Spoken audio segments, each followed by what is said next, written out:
1947। ये Gandhian era कहलाता है।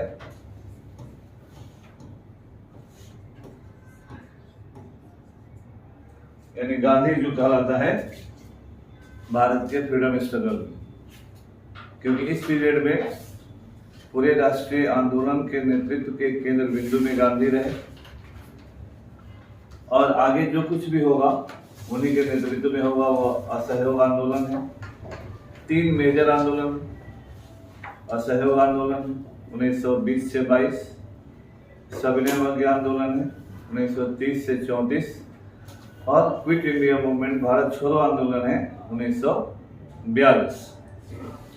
और गांधी व्यक्तित्व के तौर पर वर्ल्ड हिस्ट्री में one of the most towering personality के रूप में रहे और इतिहास को प्रभावित किया।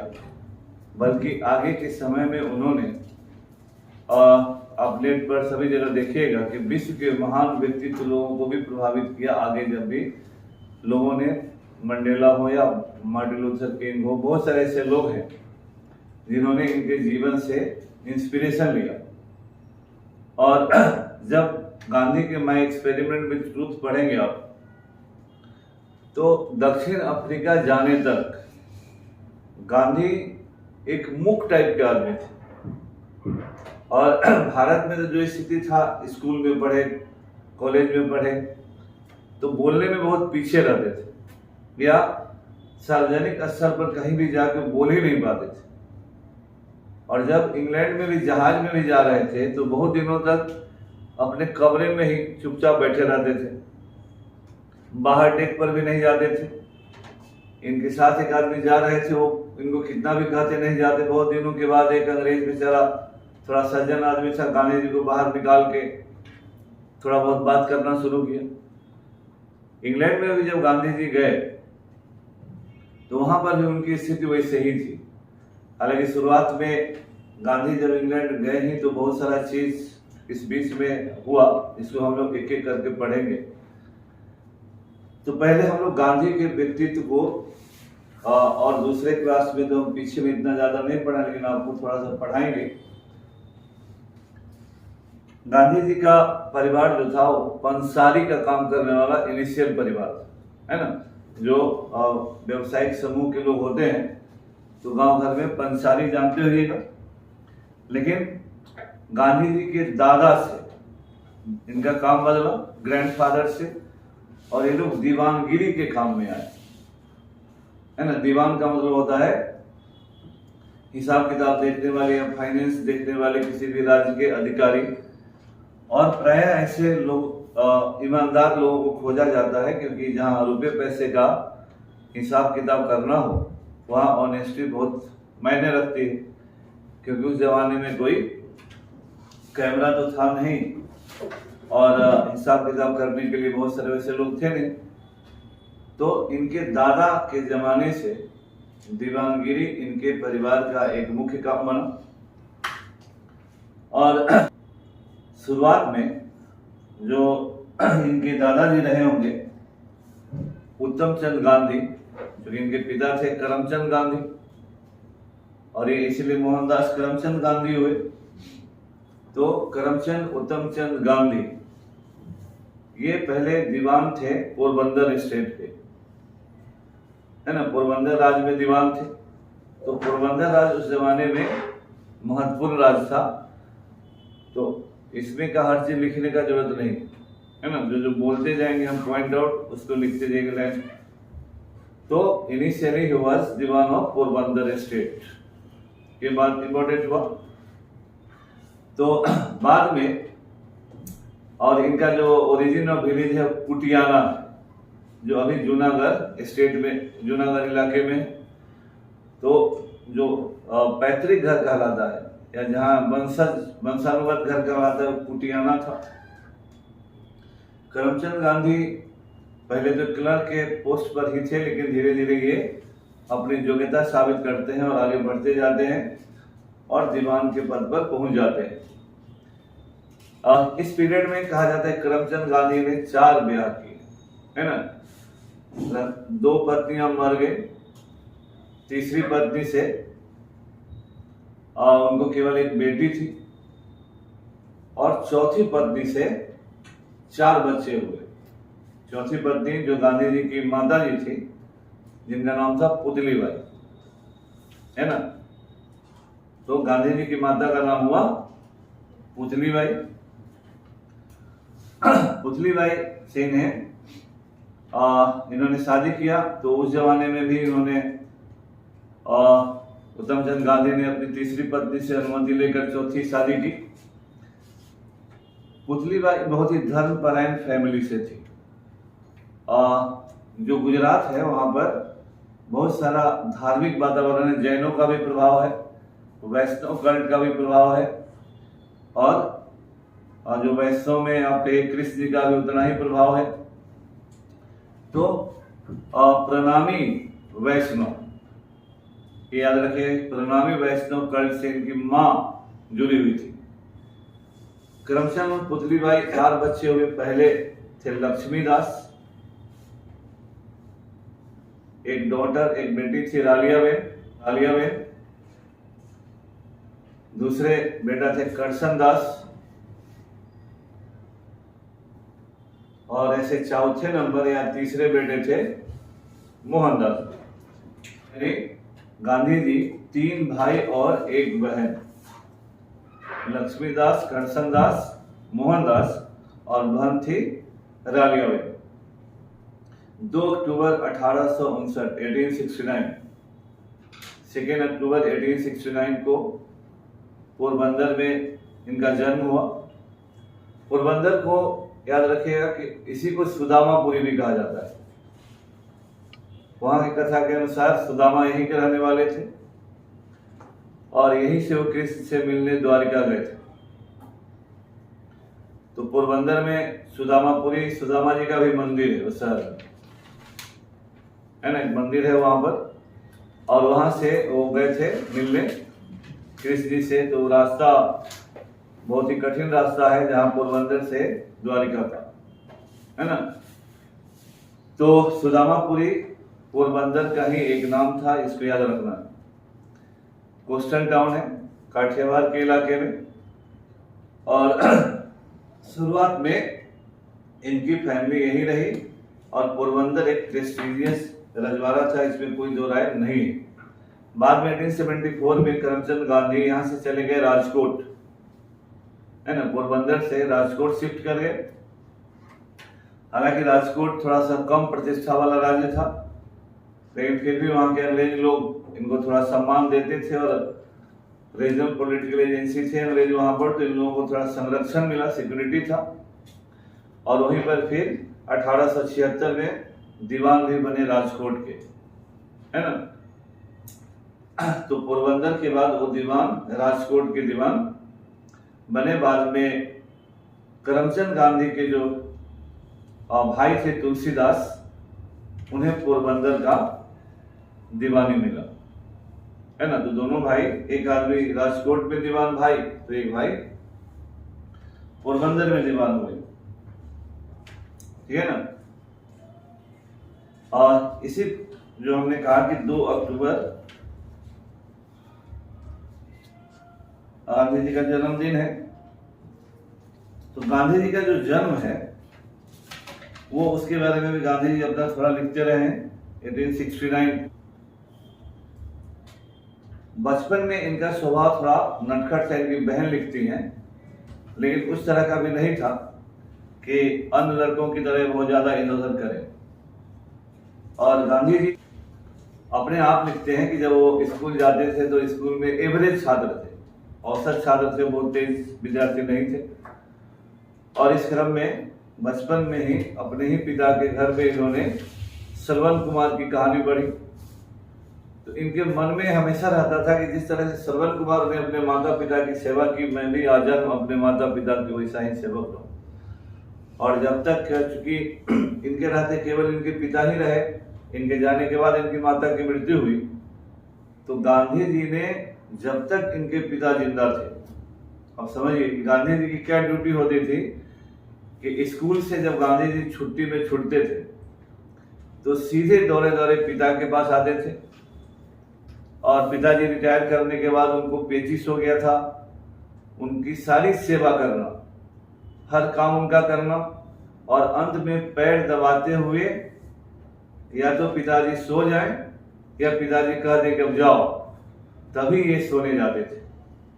तो इन्होंने उस बचपन में भी, जबकि कोई इस तरह की बात नहीं थी, एक अच्छे पुत्र की तरह, पिता भक्त पुत्र का भूमिका उन्होंने पूरी तरह से निभाया है ना। बचपन से ही गांधी जी इस कमिटमेंट के रहे। हरिश्चंद्र नाटक भी इसी दरमियान उन्होंने देखा, और हरिश्चंद्र नाटक देख के गांधी लिखते हैं कि भले वो कुछ भी हो, कई बार गांधी रोए, और हरिश्चंद्र की तरह सत्यवादी होने का उन्होंने बचपन से ही प्रण किया। और उनको लगता था, बाद में लगा कि हरिश्चंद्र या हो सकता है कि श्रवण कुमार की कहानियां इमेजिनेटरी हो, लेकिन उनके आइडियाज उनके जीवन में हमेशा इंस्पायर गांधी को थ्रू आउट द लाइफ करते रहे। ऐसा नहीं था कि जब गांधी इंग्लैंड गए या बाहर गए तो उस आइडियोलॉजी को भूल गए। गांधी जहां भी गए उन चीजों को उन्होंने याद रखा। इसीलिए गांधी अपने किताब में बहुत छोटी छोटी बातें भी लिखते हैं। एक बार स्कूल में इंस्पेक्टर जाइल्स कहते निरीक्षक आए, जब स्कूल में वो पढ़ रहे थे तो उन्होंने 5 स्पेलिंग कहा लिखने के लिए। तो 5 स्पेलिंग में एक केटली का स्पेलिंग गांधी ने गलत लिखा। इनके मास्टर ने देखा, उनको ठेवना से मारा, बगल वाले को देख के लिख लो, ठीक कर लो। लेकिन गांधी उनका अभिप्राय उतना तो उस समय समझ भी नहीं पाए, लेकिन थोड़ा समझे भी तो गांधी ने प्रण किया ना, दूसरे का देख कर नहीं लिखेंगे। तो सभी बच्चों ने, क्लास में सभी बच्चों ने 5 के 5 सत्य लिखे, मतलब सही स्पेलिंग लिखे। गांधी ही एकमात्र स्टूडेंट थे कि 4 में 1 गलती लिखे, लेकिन गांधी को इसके लिए कोई अफसोस नहीं था। इसलिए अपनी कमियों को स्वीकार करना जीवन का एक बहुत बड़ा चीज होता है, जो गांधी का जीवन पर्यंत रहा। गांधी की महानता की बात अगर कभी भी कही जाएगी तो एक जो सबसे बलवान आदमी का गुण होता है कि अपनी कमियों को स्वीकार कर लेना, है ना। और गांधी में थ्रू आउट द लाइफ जब गलती भी करते थे तो भी वो स्वीकार करते थे, है ना। एक और कहानी आगे है बहुत बड़ी। शिक्षकों के प्रति गांधी का जो समर्पण और स्वभाव था वो भी अनपैरेलल था। संसार में कोई आदमी ऐसे ही महान नहीं हो जाता, है ना। फ्री में कोई आदमी महान नहीं होता है। वो लिखते थे कि बड़ों में दोष न देखना मेरा बचपन का ही गुण था। यहां बैठकर अपने बाबू का ही दोष निकालने लगते हैं लोग। गांधी लिखते हैं कि बचपन से ही अपने बड़ों में दोष न देखना मेरे स्वभाव में शामिल था। इसलिए मेरे शिक्षकों के कुछ दोष मुझे पता होते थे बाद में, लेकिन उसके कारण शिक्षकों के प्रति मेरा स्वभाव कभी नहीं बदला, है ना। ये गांधी ने लिखा है और कहता था कि मैं जानता हूं कि बड़ों की आज्ञा का पालन करना चाहिए, वे जो कहें सो करें, उसके काजी न बने, है ना। तो बचपन से गांधी की आदत। तो इसीलिए हम कहते हैं कि इस किताब को पढ़ने से आपके व्यक्तित्व में भी सुधार होगा। और श्रवण पितृभक्ति नाटक, जैसे मैंने कहा, हरिश्चंद्र व्याख्यान, सब का इनका बहुत ही जीवन पर काफी प्रभाव था। बाल विवाह 13 साल की उम्र में ही हो गए। गांधी जरूर लिखते कि उस समय विवाह का कुछ मतलब समझ में नहीं आता था, और इनके लिए विवाह करने का मतलब नए नए कपड़ा पहनना था, अच्छा अच्छा खाना खाना था, और थोड़ा इधर उधर होना था। और इनका जो विवाह हुआ है 3 लोगों का एक साथ विवाह हुआ, है ना। चचेरे भाई सब मिला के तो घर वालों ने तय किया कि भाई एक ब्याह के खर्चा में 3 ब्याह कर लेते हैं। तो थोड़ा बढ़िया से ब्याह हुआ, इनका भी ब्याह हुआ। हालांकि सगाई बचपन में ही हो गया था, वहां गुजरात में रीति रिवाज है सगाई हो जाने का। तो हालांकि 7 साल की उम्र में इनकी सगाई हो चुकी थी, लोगों ने बताया कि तुम्हारा 2 सगाई और हुआ था लेकिन 2 लड़की मर गई, तो इन्फेंट मोर्टेलिटी रेट उधर ज्यादा रहा होगा। लेकिन फिर इनकी शादी हुई और शादी का भी जिक्र गांधी जी ठीक ठाक से करते हैं। मझली भाई और काका जी के बेटा और उनका मतलब 3 आदमी का मिला के इनका शादी हुआ। लेकिन गांधी बार बार लिखते हैं कि अगर मेरे निर्णय में ये चीज आए तो बाल विवाह इमीडिएटली रोका जाना चाहिए, इसका कोई मतलब नहीं है। और स्वयं कहते हैं कि मुझे लज्जा आती है कि मेरा विवाह इस तरह से हुआ। लेकिन उस समय तो गांधी जी थे। फिर थोड़ा सा भी लिखते हैं कि गांधी जी का जब ब्याह हुआ तो मेल डोमिनेंस कैसे स्वाभाविक तौर पर पुरुष में आता है ना। और गांधी जी को लगा कि हम पति हैं और वो पत्नी है, इसलिए पत्नी को पति का सबऑर्डिनेशन में ही रहना चाहिए, इसलिए हर गतिविधि पर नियंत्रण होना चाहिए। लेकिन गांधी जी लिखते हैं कि बात जो थी इनका बात उतनी नहीं सुनती थी, बाप को जो बात करते थे उसके उल्टे करती थी और बाप पर ज्यादा नियंत्रण करना इनके लिए संभव नहीं था।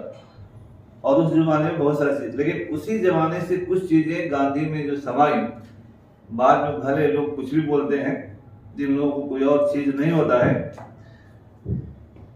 उनका कहना था कि किसी को धोखा तो दिया ही नहीं जा सकता, धोखा न देना भी गांधी के जीवन का एक बड़ा मंत्र था, व्यक्तिगत लाइफ में भी। इसलिए जब गांधी सविनय आंदोलन, असहयोग आंदोलन के बाद बिहार का भी दौरा कर रहे थे, तो इसी सोनपुर में गांधी का एक बहुत बड़ा भाषण हुआ था। और गांधी का योगदान है कि भारतीय राष्ट्रीय आंदोलन में महिलाओं की भागीदारी को बढ़ाया था। और उस जमाने में बिहार में पर्दा प्रथा बहुत ज्यादा हुआ करता था, लेकिन गांधी कहते थे कि अगर पत्नी पति पर विश्वास करती है तो पति का भी कर्तव्य है कि वह पत्नी पर विश्वास करे। और बहुत सारी बातें कही हैं कि अगर विश्वास का वातावरण नहीं होगा तो घूंघट रहे या न रहे उससे कोई मतलब नहीं होता है। कोई भी पर्दा प्रथा है वह बेसिकल कमिटमेंट होना चाहिए, या उस तरह का आपके अंदर में वो गुण होना चाहिए कि आप अपने किन व्रतों का पालन करते हैं और किन चीजों का पालन करते हैं। इसलिए किसी को दिखावा करके कुछ नहीं हो सकता। और उस जमाने में मगन भाई गांधी, जो गांधी जी के आश्रम के जान और प्राण थे, उनकी पत्नी गया में बेचारी एक बड़े जमींदार थे वहां के, रामनंदन में शायद नाम था, दरभंगा साइड के, उनका ब्याह हुआ था उधर। तो उनको मन में जगा कि मेरी पत्नी को भी घूंघट से बाहर निकलना चाहिए, तो उनके ससुर भी जमींदार थे। तो मगनलाल गांधी की पत्नी आई और वहां रही, लेकिन कोई मामला नहीं बना। सॉरी, पत्नी नहीं, बेटी आई और उन लोगों को समझाया गया, लेकिन पिता और ससुर कोई नहीं माने। मगनलाल गांधी आए, बेचारे गया जाके बीमार पड़ गए और इसी पटना में मर गए। मगनलाल गांधी जो गांधी के इतने बड़े मतलब जान और प्राण गांधी कहते थे, उनके आश्रम का, साबरमती आश्रम का, इसी पटना में मरे। तो पर्दा प्रथा के लिए सर्वाधिक बड़ा जो बलिदान है मगनलाल गांधी का माना जाता है ना। बिहार बीपीएससी में कहीं कभी आ गया तो याद रखिएगा। और उनका जो अग्नि ये सब देने का काम अनुग्रह नारायण सिंह ने किया था, यहीं पर उनका अंतिम संस्कार हुआ था। और फिर वही जो 80 कलश से लेके लोग साबरमती गए, है ना। तो पर्दा प्रथा ये सब चीज, या महिलाओं के प्रति सम्मान, हालांकि गांधी में शुरू में नहीं था, क्योंकि वो लिखते हैं कि हम तो समझते थे कि पति है, पुरुष है, तो पत्नी को पुरुष के पूरी तरह से पराधीन रहनी चाहिए। बाद में गांधी का, लेकिन वो जो कमिटमेंट था गांधी का वो शुरू से था, और निष्ठा समर्पण ये गांधी में शुरू से था। इसीलिए ब्याह शादी करने में इनका एक साल स्कूल का भी बेकार चला गया। अगले साल फिर स्कूल में दाखिल हुए थे लोग। तो ब्याह शादी में पहले के जमाने में इतना तो समझ में आता ही था, और बाप पढ़ी लिखी नहीं थी। बाद में धीरे धीरे अक्षर ज्ञान होगा, बहुत बाद में। गांधी जी इसके लिए अपने आप को भी दोषी ठहराते हैं। संस्कृत की पढ़ाई होनी चाहिए, नहीं होनी चाहिए, गांधी इसके समर्थक रहे कि संस्कृत की पढ़ाई लोगों को करनी चाहिए, क्योंकि जो लोग भी भारत की अन्य भाषाओं को समझना चाहते हैं, जो संस्कृत से उत्पन्न भाषा है, उसको तभी समझ पाइएगा जब संस्कृत को बढ़िया से समझ पाइएगा। मैथ वगैरह में गांधी जी थोड़ा इधर उधर थे, लेकिन उसके बावजूद गांधी जी ने ये सब काम किया। अभी जो मित्रता दिवस हुआ है गांधी जी का, इसलिए मैंने कहा क्लासिक उस पर स्टेटमेंट मित्रता, है ना, उसको आप लोग सुनिए, हम सुनाते हैं। गांधी जी कहते थे कि मित्रता में अद्वैत भाव होता है। अद्वैत माने जानते हैं, नॉन डुअलिज्म, यानी जब किसी का अस्तित्व न हो, सब कुछ माया है, सब कुछ ब्रह्म में है ना, शेष सारा दुनिया माया है। संसार में ऐसी मित्रता कदाचित ही पाई जाती है। मित्रता समान गुण वालों के बीच ही शोभती है और निभती है ना। इसलिए मित्र वैसे बनाया कीजिए, पढ़ने वाले से, न पढ़ने वाले से, तो मित्रता ज्यादा देर चलेगा। फिर मित्र एक दूसरे को प्रभावित किए बिना रह ही नहीं सकते। अतएव मित्रता में सुधार के लिए बहुत कम संभावना होती है। आप मित्र को सुधार नहीं सकते, है ना। मेरी राय है कि घनिष्ठ मित्रता अनिष्ट है। घनिष्ठ मतलब गहरी मित्रता नहीं करनी चाहिए, गांधी कहते हैं, क्योंकि मनुष्य दोषों को जल्दी ग्रहण करता है। गुण ग्रहण करने के लिए प्रयास की आवश्यकता होती है। तो कभी कभी हम भी बोलते हैं आपसे, जो आत्मा की ईश्वर की मित्रता चाहता है उसे एकाकी रहना चाहिए, है ना, अथवा समूचे संसार के साथ मित्रता रखनी चाहिए। पूरा संसार ही मेरा मित्र है। ऊपर का विचार जो भी हो अथवा जो कि घनिष्ठ मित्रता बढ़ाने का मेरा प्रयोग निष्फल रहा। गांधी जी के एक मित्र थे, वो मांस खाते थे, है ना, और थोड़ा बाएं करते रहते थे। घर के लोग बराबर मना करते थे कि गांधी उससे दोस्ती न रखो। पत्नी भी मना करती थी, लेकिन गांधी किसी की बात, पत्नी का तो बातें नहीं सुनते थे, लेकिन पत्नी का बात सुने तो फिर पति कैसा। लेकिन घर के अन्य लोग भी समझाते थे। लेकिन गांधी ने अपने चाचा को समझाया कि मित्र वही है जो अपने मित्र के गलत आदतों को सुधार दे। इसलिए आप निश्चिंत रहिए कि हम तो जो है, कमिटमेंट है मेरा, हम चाह रहे हैं कि वो सुधर जाए। पता चला कि मित्र ऐसा हुआ कि वो सुधारते सुधारते इनको मीट खिला दिया, और 1 साल तक मीट खिलाता रहा, है ना, और कहता रहा कि मीट खाने से आदमी बलिष्ठ होता है। क्योंकि बचपन में गांधी जी दुबले पतले थे और वो आदमी थोड़ा ठीक ठाक था।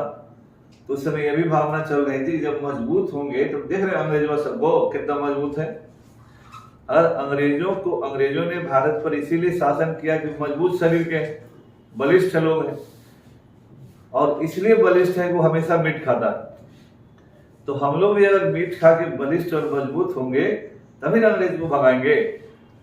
धीरे धीरे गांधी जी को लगा कि वो ठीक है बोल रहे का, तो गांधी ने भी तय किया कि ठीक है मीट खा के देखते हैं। तो 1 साल तक मीट खाए।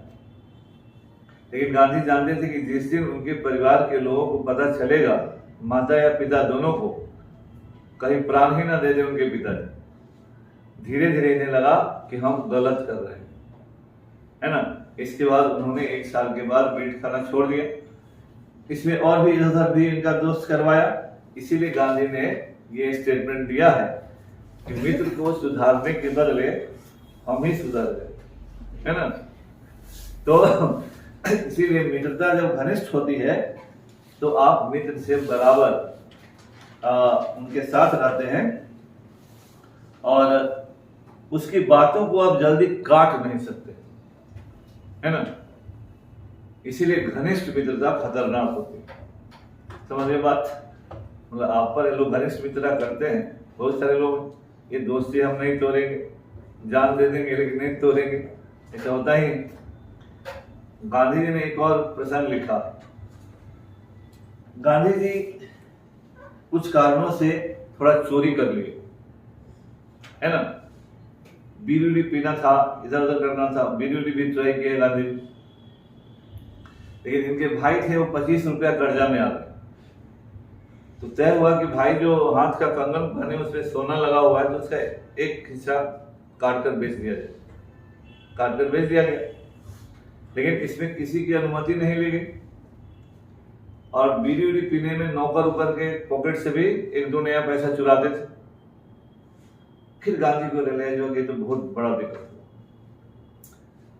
गांधी जी के पिताजी उस समय बीमार रहते थे और बेड पर ही पड़े रहते थे।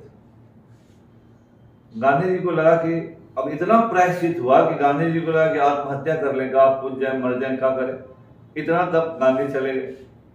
लेकिन फिर गांधी आत्महत्या करने का प्रयास, धतूरा का गए जंगल में, धतूरा निकाले खोजे, और लेकिन जब मरने लगे, मतलब सोचे कि खा लिया जाए, तो हिम्मत नहीं हुई। इसलिए गांधी लिखते हैं कि आगे के समय में अगर कोई मुझको कहता था कि हम आत्महत्या कर लेंगे तो हम मुझ पर विश्वास ही नहीं करते थे, क्योंकि आत्महत्या करने से कठिन काम कुछ संसार में है ही नहीं। और 2-4 को धतूरा का तोड़ कर खाए लेकिन उससे कुछ नहीं हुआ, फिर चले आए। तब मैंने सोचा कि प्रायश्चित करना चाहिए और इसकी सजा भुगतनी चाहिए। ये गांधी के जीवन पर आगे भी प्रभाव डालेगा।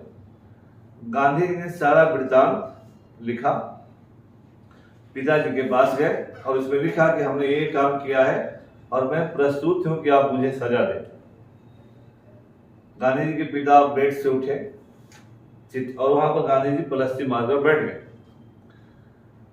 उनके पिताजी उठे बेड से, चिट्ठी पढ़ा और चिट्ठी में जो स्वीकारोक्ति थी और जो सहजता के साथ या बाल सुलभता के साथ उन्होंने हर चीज को एक्सेप्ट किया था, तो गांधी लिखते हैं कि उधर पिता रो रहे थे, इधर मैं रो रहा था।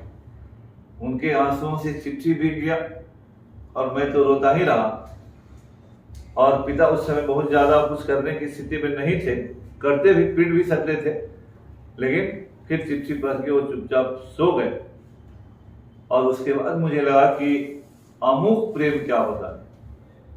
उस पिता को लगा पिता का पुत्र के प्रति प्रेम क्या होता है, कि जब उन्होंने उसको कहा कुछ भी नहीं, लेकिन यह केवल समझने की बात थी, पिता की अभिव्यक्ति और पुत्र का समझ, है ना।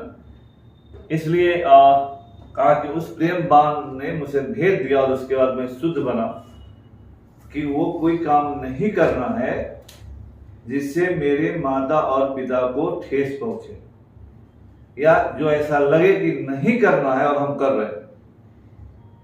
तो गांधी इस पेश में हमेशा जिंदगी का, और यही गांधी कहते हैं कि मेरे अहिंसा का पहला पाठ यही था। जब पिता रोते रहे, मैं भी वहां बैठकर रोता रहा और पिता ने चिट्ठियां फाड़ दी, सो गए और मैं भी रोता हुआ फिर वहां से आया, है ना।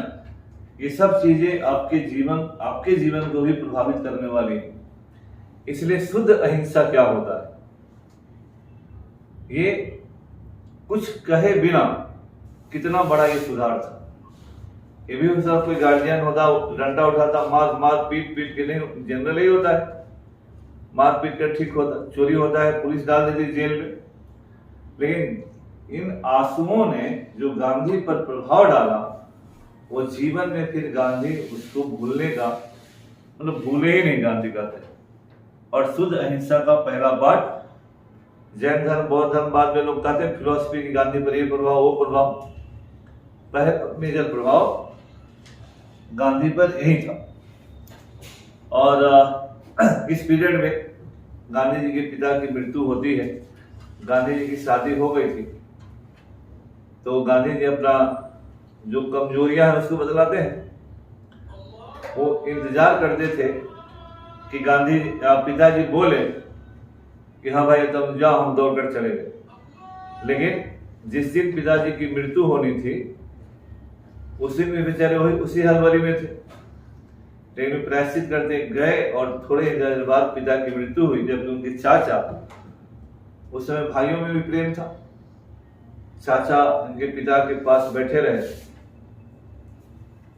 इनको अब जीवन भर के लिए दुख रहा कि हम अंतिम समय में पिता के पास अपने उस लोभ के कारण या जो लस्ट था जीवन के प्रति, वैवाहिक जीवन के प्रति, जिसके कारण हम अंतिम क्षणों में अपने पिता के पास नहीं रह पाए। चाचा रहे लेकिन नहीं रह पाए, जिसके लिए इन्होंने जीवन भर इनको अफसोस रहा। और लिखते हैं कि मुझे शर्म आती रही कि मैं उस समय क्यों वहां नहीं रहा। तो इस तरह की जो बातें हैं वह लाइफ को बहुत इफेक्ट करती है, आपके व्यक्तित्व के निर्माण में उसकी भूमिका होती है। और कोई भी आदमी इतने बड़े बड़े लोगों के सामने कैसे अड़ा रहता था, सेना हो, पुलिस हो, बड़ा अधिकारी हो, गवर्नर हो, गवर्नर जनरल, सम्राट हो, उसके सामने अगर उसके अंदर में हिम्मत थी तो हिम्मत तो बनना ही से शुरू हुआ। तो जो ईमानदार होता है, जो कर्तव्यनिष्ठ आदमी होता है, उसको बड़ी से बड़ी ताकतें नहीं गिरा सकते, है ना। गांधी के चरित्र में कुछ गुण बहुत पहले से ही, शुरू से ही थे। ये आपके माहौल का भी उसका प्रभाव होता है। पारिवारिक माहौल क्या है, आसपास का माहौल क्या है। 1887 में गांधी ने मैट्रिक की परीक्षा पास की। 1887 में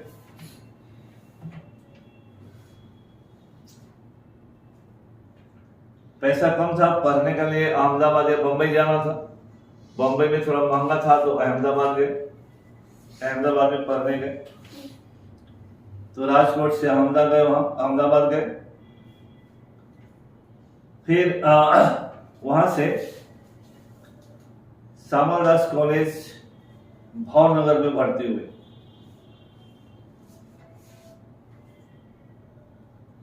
लेकिन वहां पढ़ाई अच्छी से नहीं हो पाई, वहां से भाग आए। अब लोगों के सामने था कि बीए करें। सभी लोगों ने सुझाव दिया कि बीए करो, तब फिर कहीं अच्छी खासी नौकरी का जुगाड़ होगा। पिताजी है नहीं, सारा भार भाई पर था, है ना। उस जमाने में भाई बहुत अच्छे थे। इसी समय एक ब्राह्मण माओजी दवे, इनको याद रखिएगा, माओजी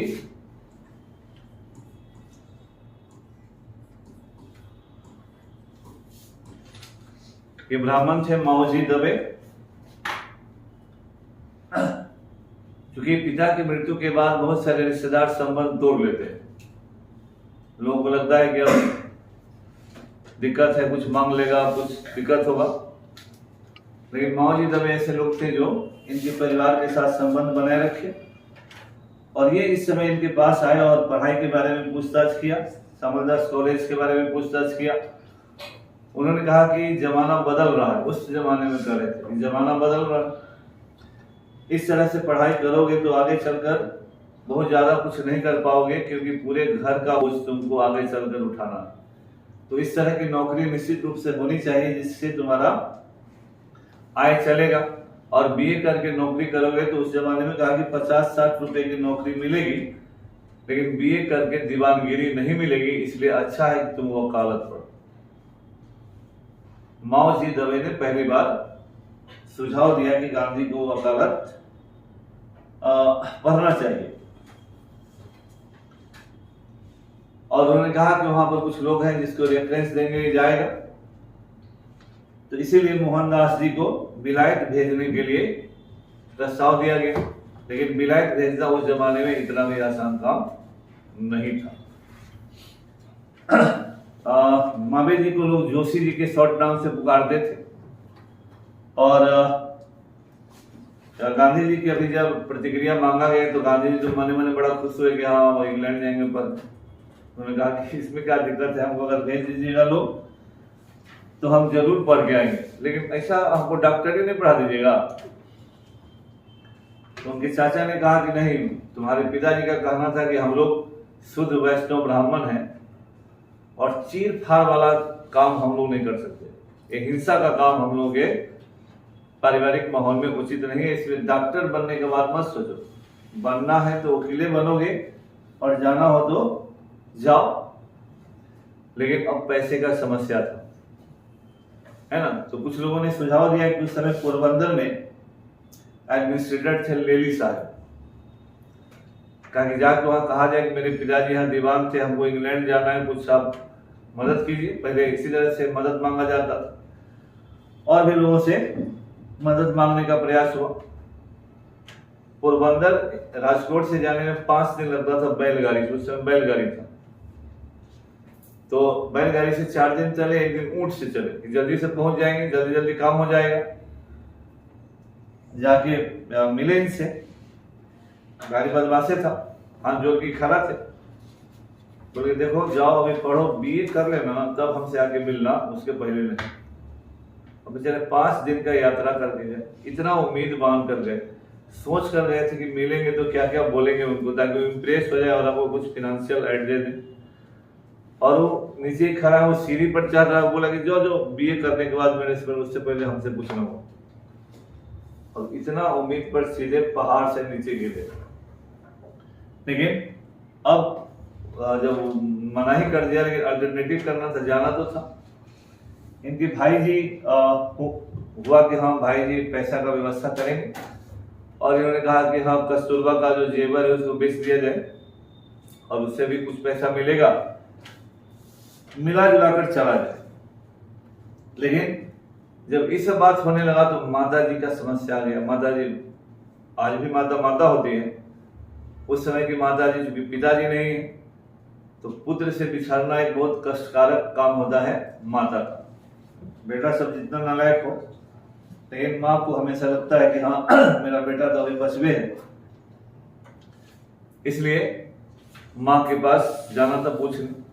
और बहुत सारे लोग जो थे तब तक माँ को काम कर रहे थे कि इंग्लैंड वहां तो खाली शराब चलता है, शराब के बिना एक दिन नहीं, मीट मछली के बिना तो एक दिन अंग्रेज नहीं रहता है। वो जहां जाइए वहीं पर मीटे मछली, अंग्रेज मेम साहब, ये तो वहां जाने का मतलब है बर्बाद हो जाना। तो इनकी माँ को लगता था कि मेरा बेटवा तो गया और वहां बर्बादी हो जाएगा। लेकिन एक थे जैन स्वामी बेचर जी स्वामी। बेचर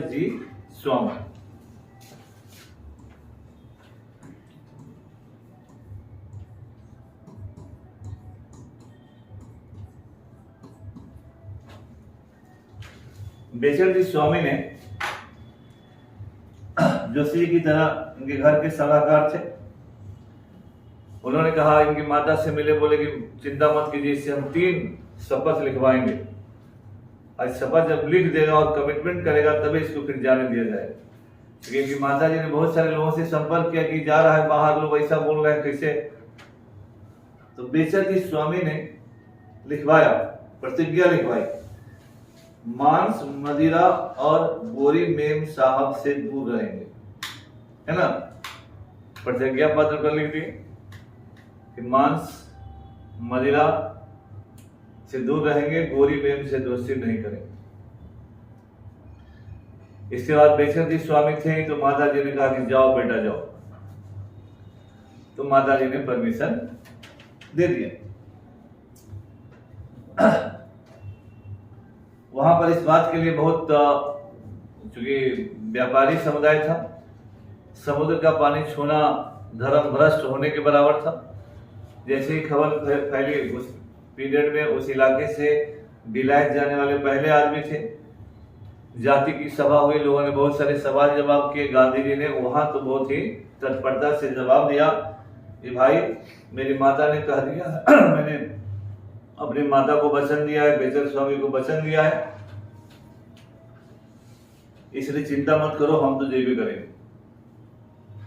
तो फिर अपने भाई के साथ बॉम्बे आए। बॉम्बे जिस समय आए, पहला बार आए, जिस पीरियड में आए उस पीरियड में बॉम्बे से बाहर जाना थोड़ा मुश्किल था। उस समय कहा गया कि जून जुलाई के सीजन में समुद्र में बहुत बड़े आंधी तूफान आते हैं। कोई कहे कि वहां जहाज उतर गया, वो लोग मर गए। अक्टूबर महीना बहुत ठीक है, लेकिन अब इनके लिए था कि अक्टूबर तक कैसे रुके। इनके भाई नहीं रुक सकते, तो भाई एक रिश्तेदार के यहाँ रख के इनको वापस चले आए, पैसा वैसा दे के कि ठीक है तुम चले जाओ। इसके बाद फिर वहां पर जाति समुदाय का बैठक हुआ। जाति समुदाय वाले ने, इनके जीजा साहब थे जो वहां पर थे, तो वहां जाति की सभा बुलाई गई। जीजा ने बहनोई, है ना, बहनोई थे, तो वहां पर सभा बुलाई गई और इनको फिर वहां बुलाया सब। और जो उसका मुखिया था सभा का, उनसे कई तरह का सवाल पूछा। बोला कि तुमको जाति का ध्यान है जी? माई बोलिए दीदी, कहा माई को कुछ पता है? माई गांव में रहने वाले आदमी, घर में रहने, उसको क्या पता है दुनिया में क्या होता है? तुमको जाति का थोड़ा ध्यान है ना, मानोगे तुम? तो बोलेगे ना, माई बोल दी, भाई बोल दिया, अब का, अब तो हम जैबे करेंगे। तो इनको जाति से निकाल दिया गया और वहां कह दिया गया कि अगर कोई भी आदमी इनको मदद करेगा तो उसको भी हम लोग सवाल जवाब करेंगे, जाति से निकालेंगे। सितंबर महीने में इनको पता चलेगा कि जहाज जा रहा है, भाई से अनुमति लिया, जब जाने लगे तो बहनोई इनको पैसे नहीं दिए। बोले जातीय सभा बोल दिया पैसा देंगे तो हमको भी दिक्कत करेगा। फिर किसी तरह से किसी जान पहचान के आदमी से पैसे का जुगाड़ हुआ कि मेरे भाई आपको दे देंगे। जरूरी सामान खरीदाया, खाना पीना सबका सामान, क्योंकि उस समय पानी के जहाज पर 1 महीना के आसपास लगता था इंग्लैंड जाने में, और सब ले दे के तब ये चले। जहाज का बात मैंने बता दिया।